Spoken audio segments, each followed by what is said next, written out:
Πότε άνοιξε το Μουσείο του Φωταερίου και τι ανάγκες εξυπηρετούσε? Λοιπόν, το Μουσείο του Φωταερίου άνοιξε το 2013.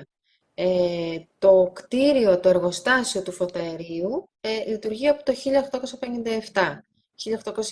1862 για την ακρίβεια ξεκίνησαν να δουλεύουν οι μηχανές τους. Είναι το πρώτο εργοστάσιο στην Ελλάδα που στα 1860 ουσιαστικά παράγει ενέργεια. Δεν υπήρχε ηλεκτρισμός ακόμα τότε. Οπότε είναι από τα πιο σημαντικά εργοστάσια και ως προς το ότι υπήρξε σαν εργοστάσιο και ως προς το τι προϊόν παράγει και κάλυπτε αρχικά τις ανάγκες φωτισμού στους κεντρικούς δρόμους της Αθήνας.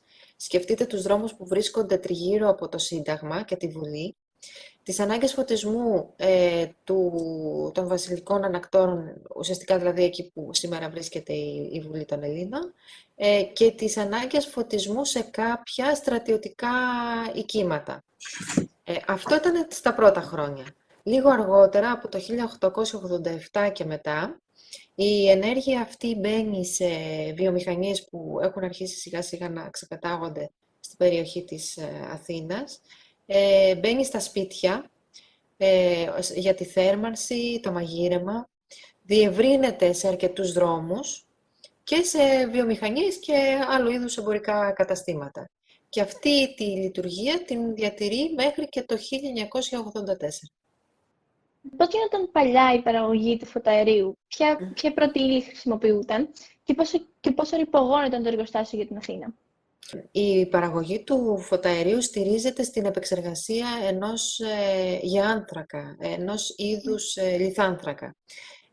Αυτό σκεφτείτε ότι είναι σαν ένα κάρβουνο, το οποίο εξορίσσεται εκτός Ελλάδας, δεν υπάρχει εδώ. Έρχεται λοιπόν από διάφορες χώρες, είτε της Ευρώπης, της Αμερικής, της Αφρικής, από την Τουρκία, αλλά να σημειώσω εδώ ότι η καλύτερη ποιότητα λιθάνθρακα εισαγόταν από το Βέλγιο και την Ουαλία. Έρχεται λοιπόν στην Ελλάδα και στο λιμάνι του Πειραιά συγκεκριμένα. Με τη βοήθεια του σιδηροδρόμου έφτανε μέχρι τον Γκάζι και από εκεί, αφού ζυγιζόταν, ο λιθάνθρακας μέσα σε ειδικά μηχανήματα που λέγονται φούρνοι υπερθερμαίνεται. Προκύπτει ένα πρώτο αέριο, παράγεται ένα πρώτο αέριο το οποίο είναι βρώμικο. Η επόμενη φάση του είναι ότι αυτό το αέριο έπρεπε να καθαριστεί για να μπορέσει να αποδώσει την κατάλληλη ενέργεια και αφού καθαριζόταν, αποθηκευόταν και μετά κατέληγε στο δίκτυο φωτισμού και ενέργειας της πόλης. Τώρα, όλη αυτή η διαδικασία ήταν φοβερά ρηπογόνα και όσο αυξανόταν και η παραγωγή του φωταερίου για την Αθήνα, υπήρχε και μεγαλύτερη ποσότητα, ας πούμε, ρήπων στην ατμόσφαιρα. Και ο λόγος που έκλεισε τελικά το εργοστάσιο φωταερίου, ένας από τους λόγους είναι ότι εκτός του ότι ρήπαινε φοβερά την ατμόσφαιρα και τα καυσαέρια του έφταναν, έτσι, παραθέτω ουσιαστικά τις διαμαρτυρίες των κατοίκων της περιοχής στα 1980, κάποιες δεκαετίες πριν, όπου λέγανε ότι δεν μπορούσαν να αναπλώσουν τα ρούχα τους και βλέπουμε συνέχεια την Ακρόπολη μαύρη. Επομένως καταλαβαίνετε τι καυσαέριο και τι νέφος παραγόταν, αλλά και φυσικά βρισκόταν πάρα πολύ κοντά στο κέντρο της Αθήνας, σε μια περιοχή που ήταν κυρίως για κατοίκους και όχι για εργοστάσια. Το εργοστάσιο φωταερίου επηρέασε καθόλου τον τρόπο, τον πολιτισμό και τις τέχνες? Αν ναι, πώς? Ναι, βέβαια, από τη στιγμή που το εργοστάσιο φωταερίου κλείνει στα 1984, το Υπουργείο Πολιτισμού αποφασίζει να το ανακηρύξει διατηρηταίο, δηλαδή να κάνει ό,τι απαιτείται, όποιες εργασίες απαιτούνται ανακαίνησης και αποκατάστασης προκειμένου να το μετατρέψει σε έναν χώρο πολιτισμού. Αυτό ήταν το πρώτο βήμα. Αυτή η διαδικασία ολοκληρώθηκε το 1999 που έχουμε την ίδρυση της Τεχνόπολης, δηλαδή το σύνολο του εργοστασίου φωταερίου λέγεται πλέον Τεχνόπολη από το 1999 και μετά. Και όπως λέει και το όνομά του, είναι μια πόλη αφιερωμένη στις τέχνες και για την Αθήνα σε εκείνη τη φάση, σε εκείνη την περίοδο της ζωής της, της σύγχρονης ιστορίας της, πάρα πολύ αναγκαίος χώρος, γιατί ε, διατίθενται πολλά τετραγωνικά μέτρα για συναυλίες εξωτερικά, είτε για εκθέσεις διάφορες ζωγραφικής, είτε για εκδηλώσεις και δράσεις αφιερωμένες στο χώρο. Επομένως, ήταν ένας τεράστιος χώρος που έδινε χώρο, έτσι σε εισαγωγικά, στις καλλιτεχνικές ομάδες της πόλης.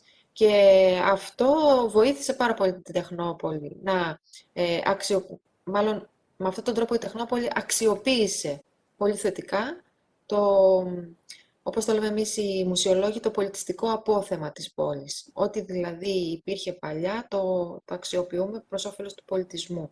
Είναι ένα απόθεμα, είναι μια παρακαταθήκη που κάνουμε ό,τι καλύτερο μπορούμε γι' αυτό.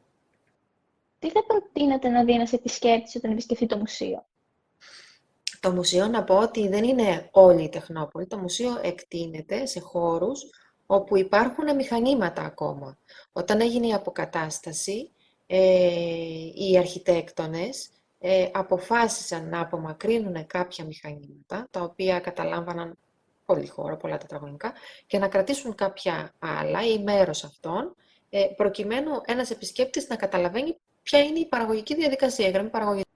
Επομένως, αυτό που προτείνουμε εμείς πάντα στον επισκέπτη είναι να περιηγηθεί στους χώρους όπου είναι το μουσείο, όπου υπάρχουν τέτοιου είδους εκθέματα, δηλαδή τα μεγάλα μηχανήματα, και δείχνουν τη γραμμή παραγωγής. Και αυτό είναι και το πιο σημαντικό σε αυτό το μουσείο. Διασώζεται σήμερα σε αυτόν τον χώρο η τεχνολογία, η τεχνολογική ιστορία του 19ου αιώνα.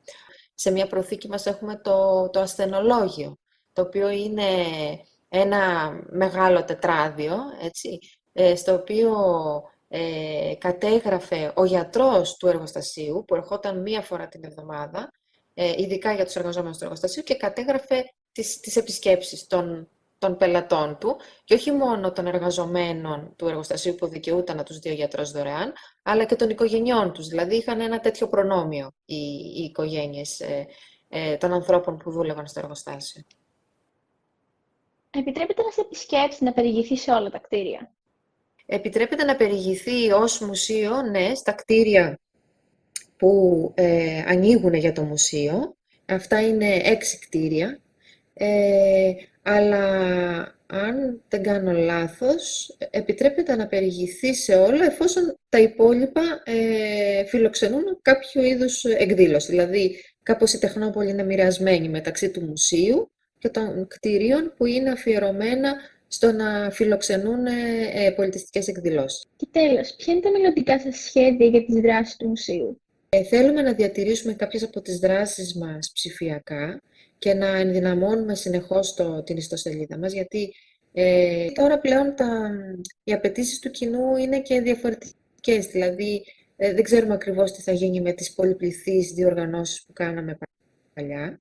Το σίγουρο είναι ότι θα δώσουμε μια προτεραιότητα στον άνθρωπο, σε αυτό που θέλει το κοινό μας. Θα κάνουμε νέες έρευνες για το τι είναι αυτό που αναζητάει, και στο περιβάλλον και στο αστικό περιβάλλον. Δηλαδή, θα προσπαθήσουμε και να το αναδείξουμε περισσότερο, να αναδείξουμε το χώρο της Τεχνόπολης ακόμα περισσότερο, αλλά θα προσπαθήσουμε να ενωθούμε και με άλλα πολιτιστικά κέντρα της Αθήνας.